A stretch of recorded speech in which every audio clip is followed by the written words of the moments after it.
Bon, vous êtes place en France. Emmanuel Macron vient tout juste de choisir son prochain premier ministre. On va joindre à Paris notre collaborateur Romain Chauvet. Bonsoir, Romain. Oui, bonsoir, Bon, Daniel. ceux qui espéraient du changement vont être déçus, hein, parce que c'est à nouveau Sébastien Lecornu qui a été choisi. Oui, nouveau Premier ministre, pas si méconnu que ça des Français. Si on remonte à quelques jours seulement, Daniel, il était encore Premier ministre. Il a remis sa démission en début de semaine, a été chargé pendant 48 heures par Emmanuel Macron de trouver une sortie de crise, un compromis. Il avait d'ailleurs dit un peu plus tôt cette semaine, dans une grande entrevue à la télévision française, Monsieur Lecornu, que sa mission était terminée, qu'il n'était pas candidat à nouveau à être Premier ministre. Et donc, finalement, on a appris dans les toutes dernières minutes qu'il était donc à nouveau renommé par Emmanuel Macron. Une annonce qui a tardé ici parce qu'on comprend qu'il y avait de nombreuses tractations en coulisses. Emmanuel Macron qui a reçu au cours de la journée les leaders d'opposition politique, notamment de la gauche, qui sont sortis de cette rencontre très déçus parce que vous savez, ils demandaient ici un Premier ministre de gauche.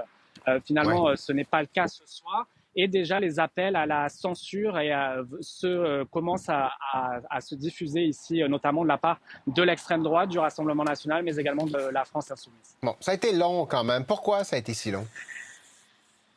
Oui, eh bien, écoutez, on nous disait dans les dernières heures certaines rumeurs comme quoi ça aurait pu être un Premier ministre plus à droite. Alors, est-ce qu'il y a eu des personnes appelées qui ont refusé ou non, des gens qui ont fait pression? On le saura probablement dans les prochaines heures et dans les prochains jours. Mais on comprend que c'était difficile de trouver un consensus. Se pose la question maintenant, Daniel, de la suite.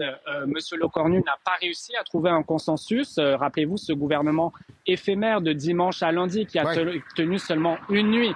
Alors, est-ce que c'était assez inédit? Alors, est-ce qu'il pourra à nouveau former un nouveau gouvernement qui aura les appuis? En tout cas, il vient de publier dans les dernières minutes sur les réseaux sociaux une déclaration en disant qu'il formerait un gouvernement avec du renouveau.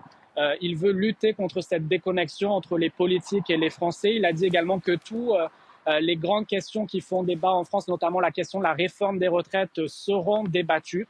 Alors, ça reste à voir dans les prochains jours comment tout ça va évoluer, mais donc une crise vraiment très importante Ouais. qui est loin d'être terminée. Qu'est-ce qui l'attend, Sébastien Lecornu, dans les prochains jours, là? Alors, on nous dit que dans les prochains jours, donc cette fin de semaine, on pourrait avoir un gouvernement qui sera nommé. Alors, reste à voir qui seront les personnes dans ce gouvernement-là. Je vous parlais de cette majorité, de ses appuis. Il faudra voir toutes ces réactions politiques.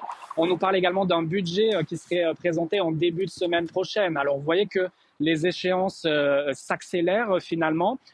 Mais on surveillera également la réaction des Français, Daniel, parce que j'en ai rencontré beaucoup au cours des derniers jours, beaucoup de gens qui étaient déçus, qui ne comprenaient pas tout ce qui se passait sur la scène politique ici en France. Alors, nul doute que le choix de la reconduction de M. Lecornu comme Premier ministre ici en France va faire beaucoup réagir.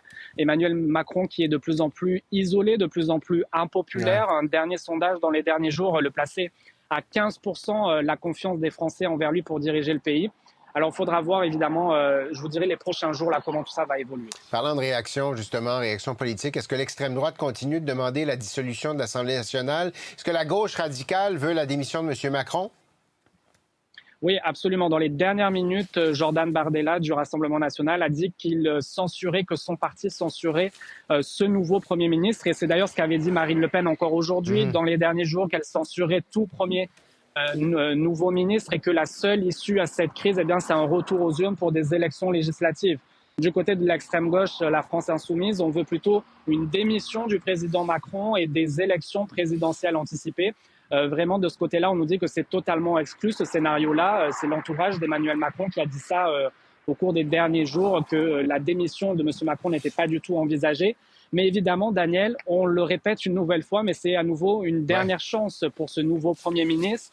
Parce que si ça ne fonctionne pas, eh bien, beaucoup d'analystes pensent qu'il faudra dissoudre l'Assemblée nationale ici en France et donc se diriger vers de nouvelles élections législatives. J'ai l'impression qu'on va se reparler, Romain Chauvet. Vous êtes journaliste en France. Merci d'avoir été là. Plaisir. Au revoir. Au revoir.